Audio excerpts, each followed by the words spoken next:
mi to odgovor.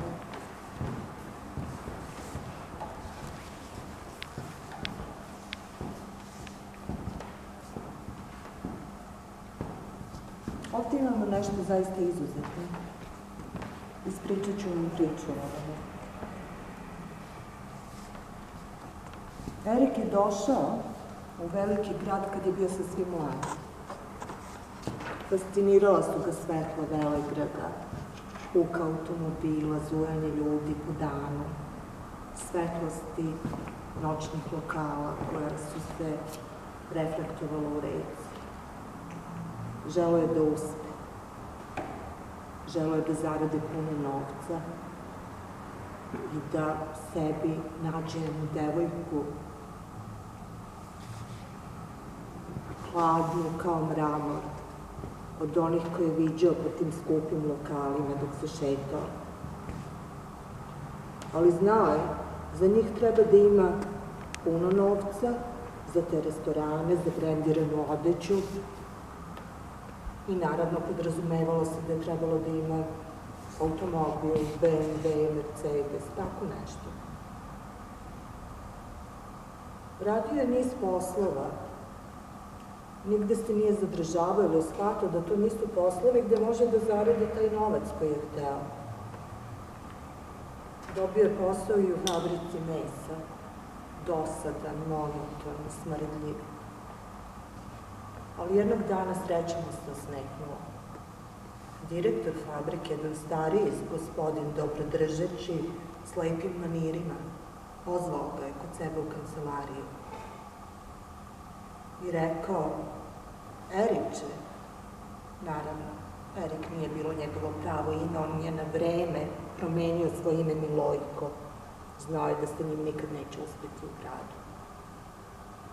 Direktor mu znači rekao: Eriče, vidim, vi ste lep mladić, zgodan, a nezadovoljni ste ovim poslom. Imam za vas nešto mnogo bolje. Izvanrednu ponudu. Vi vidite da li ćete da prihvatite.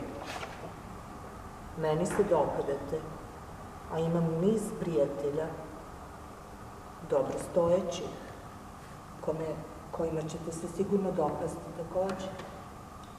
Razumete o čemu vam govorim? Zarađivali biste minimum 3000 evra mesečno, kasnije i više. Erik u početku nije shvatio, a onda, kada mu je sinulo šta je u pitanju i kad je malo razmislio, shvatio je da je to prava ponuda za njega.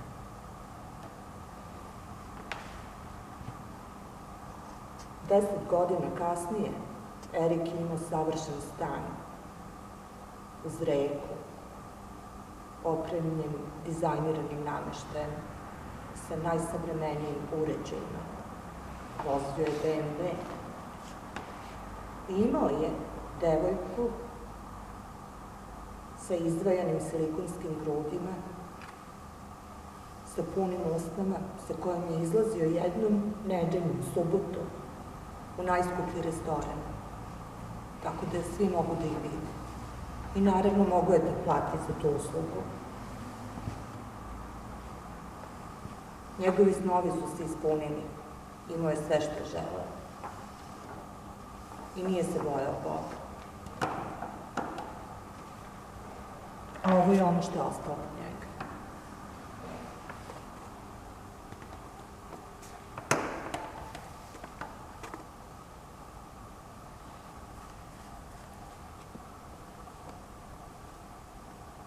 To je priča o Eriku. I ovo je nešto izuzetno što možemo da vam pokažemo.